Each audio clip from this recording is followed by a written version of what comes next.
Bonjour mes amis nomides. Après une dure traversée d'Oruro, ou plutôt une dure sortie d'Oruro, ça n'en finissait plus dans des chemins de terre avec des milliers de chiens, des milliers de chiens.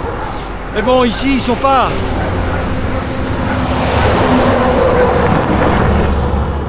Ici ils sont pas agressifs parce qu'il y a d'autres vélos, donc ils sont habitués à avoir des vélos, donc ça va. Enfin, il y a quelques-uns qui m'ont coursé, mais bon. Et je pars vers le sud, vers Uyuni, avec la traversée du désert salé, du salar d'Uyuni. Pour l'instant, faut rouler. Et un petit arrêt surprise normalement. On va voir, on va essayer. Bon, nous commençons à entrer dans le vif du sujet. Ça sent le traquenard. Ah, il y a des vélos ici. Et oui, c'est un peu vide, quoi. C'est un peu vide, en effet. C'est un peu vide, mais y aurait-il des vaches dans le coin? Ça me paraît étrange. Pas un nuage. Nous sommes toujours à 3800 mètres. Hein. L'altiplano bolivien. Yes! Yes! Ja.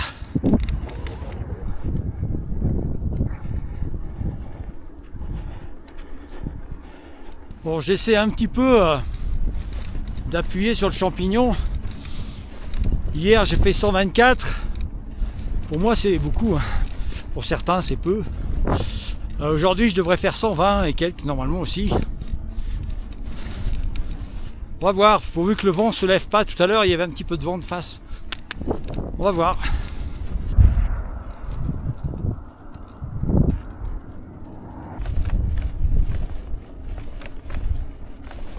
Ouais, paysage très varié. C'est génial, hein, vraiment. Et là, il fait plus froid, il fait bon, là.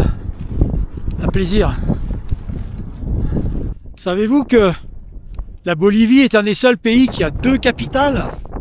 Ah, La Paz qui est la capitale la plus haute du monde, hein, 3600 mètres d'altitude. Et Sucre, comme le sucre. Parce qu'ils n'ont pas été capables de se mettre d'accord sur des territoires, donc ils ont dit on va faire deux capitales, pas con, voilà. Et savez-vous aussi que en Bolivie, il y a beaucoup de pays en Amérique du Sud, mais en Bolivie c'est là où il y a le plus d'autochtones. J'aime pas ce mot, mais on va dire de natifs, quoi, des gens d'origine d'Amérique du Sud. C'est le plus gros pourcentage, je crois que c'est 63 ou 66%. Voilà, je trouvais ça intéressant de partager ça. Donc beaucoup de natifs, d'Indiens. Aussi bien dans la jungle, parce qu'il y a la jungle aussi, hein, en Bolivie. Hein, que ici, les Aymana, les différentes ethnies indiennes.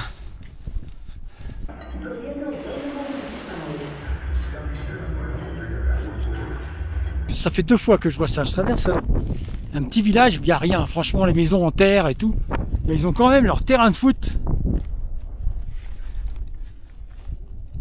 Alors, il faut savoir que le sport principal en Bolivie, forcément, c'est le foot, quoi. Donc, au milieu de rien, ils arrivent à mettre un terrain de foot avec de la pelouse artificielle. Ça doit coûter une blinde.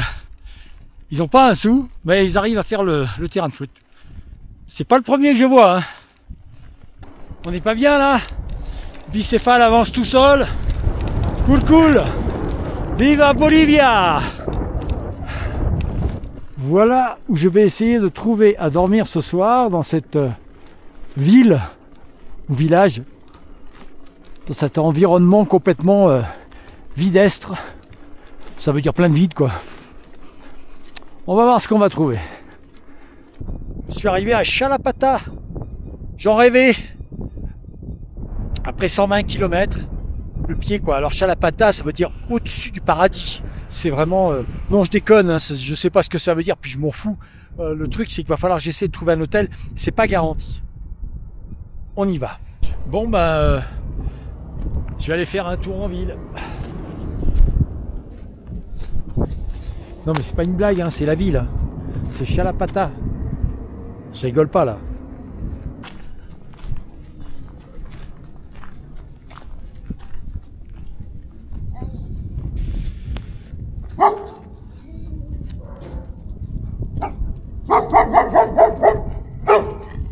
Alors c'est décidé, ce soir c'est la fête. Si je puis dire, j'ai trouvé un restaurant relativement propre. Et comme je viens de faire 2 journées à plus de 100 km, je m'offre une petite bière. Une fois n'est pas coutume, hein, j'ai pas bu depuis Cusco. De bière, je veux dire.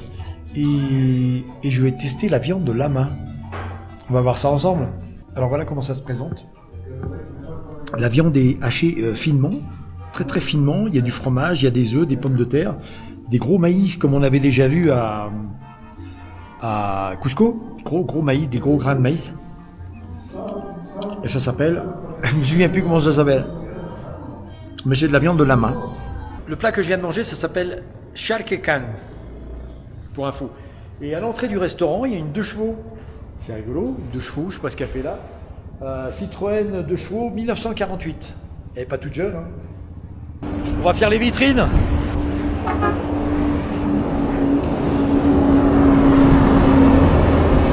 De ce merveilleux village. Il y a de la poussière. Il y a de la poussière partout. Voilà mon hôtel. Alojamiento. Mi casa, ça s'appelle. Mi casa.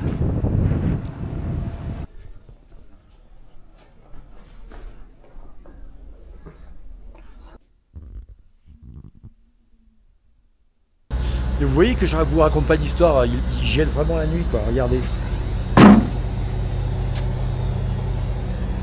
Tout est recouvert de glace. Départ au petit matin de cette petite ville de Chalapatta.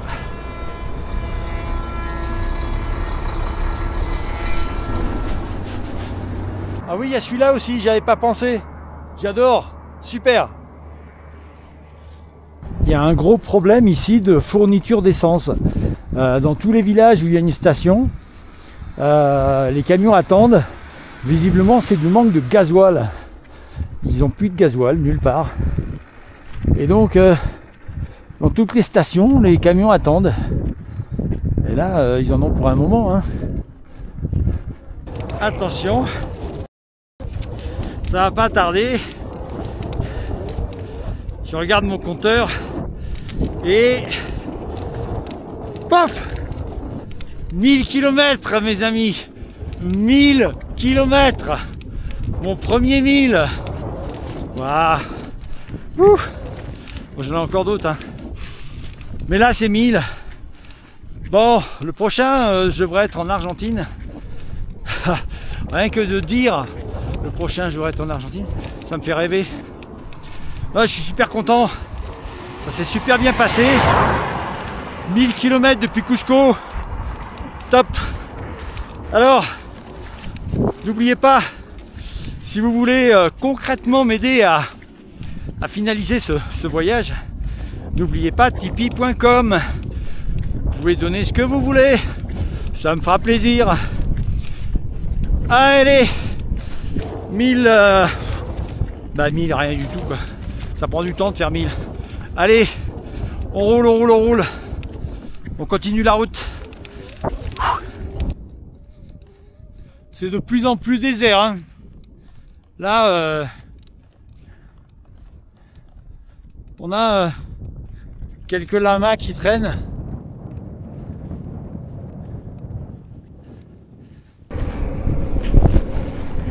Traversée de villages. On ne peut plus pauvre.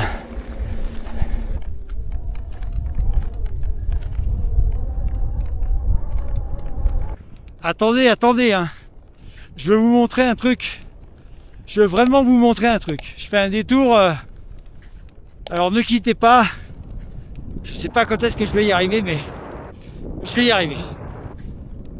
Surprise. Il y a un village là-bas. Honnêtement, plus je pédale, plus j'ai l'impression qu'il s'éloigne. C'est la première fois que ça m'arrive. C'est fou. Ça fait déjà 10 km. Et je sais pas combien il en reste. Je vois un grand oiseau là-bas. Je sais pas ce que c'est, une sorte d'émeu, je sais pas quoi. Je vais prendre le téléobjectif.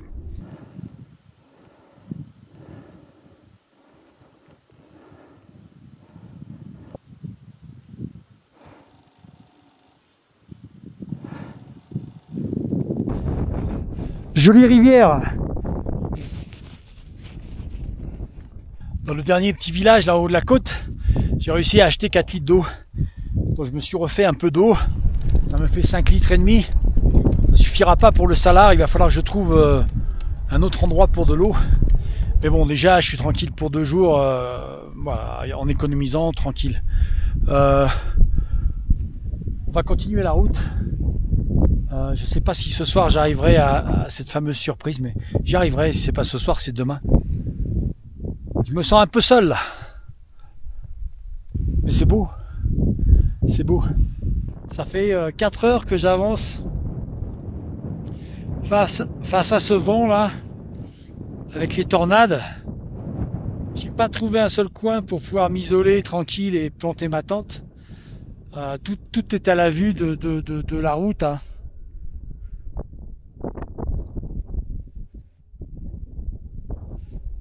Donc je continue, c'est toujours ça de gagner, hein. Mais je suis naze.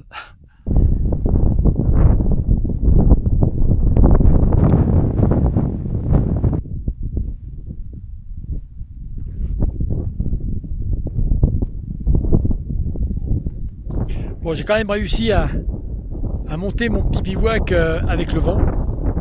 Bonjour. Le matin comme ça, j'ose à peine bouger tellement il fait froid. Avant l'aurore, il faisait moins 4 degrés.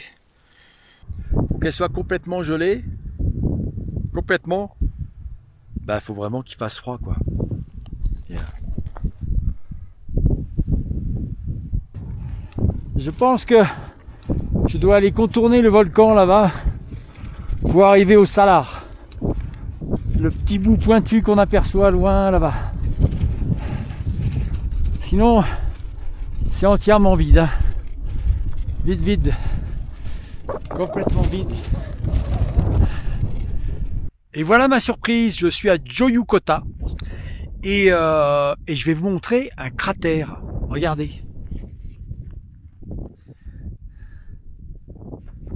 Alors un cratère, me direz-vous? Un volcan? Eh bien non. C'est un cratère de quoi? Un cratère de météorite qui est tombé la semaine dernière. Non, je déconne. C'est pas la semaine dernière. Regardez ça, c'est formidable, non? Extraordinaire. Moi, j'ai jamais vu ça, hein. Un cratère parfait de météorite. Un terrain de jeu pour les géologues. Hein. Franchement, formidable. Puis on voit encore des pierres calcinées.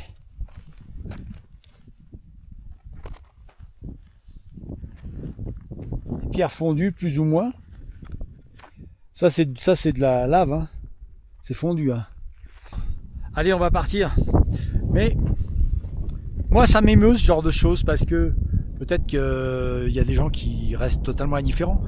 Mais de savoir que une pierre énorme, hein, gigantesque, est venue s'écraser là, qui venait forcément d'une autre planète, qui était faite, je sais pas comment, qui avait été percutée par autre chose, qui a voyagé peut-être pendant des millions d'années, peut-être 1 milliard d'années, dans l'espace, à travers les galaxies et je ne sais quoi.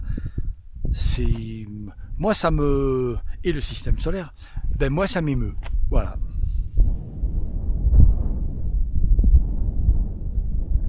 Allez, où? C'est beau, non?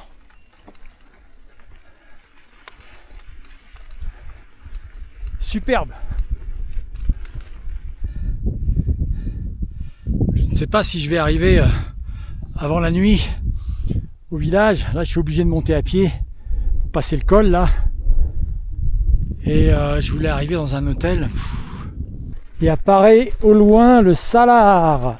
Le fameux salar d'Uyuni. La plus grande étendue de sel au monde. Voilà donc le fameux salar, mes amis. Nomi, je vous dis au revoir, à la semaine prochaine. Je dois traverser ce truc-là, on voit pas le bout, hein. Et ben si j'en sors vivant, la semaine prochaine,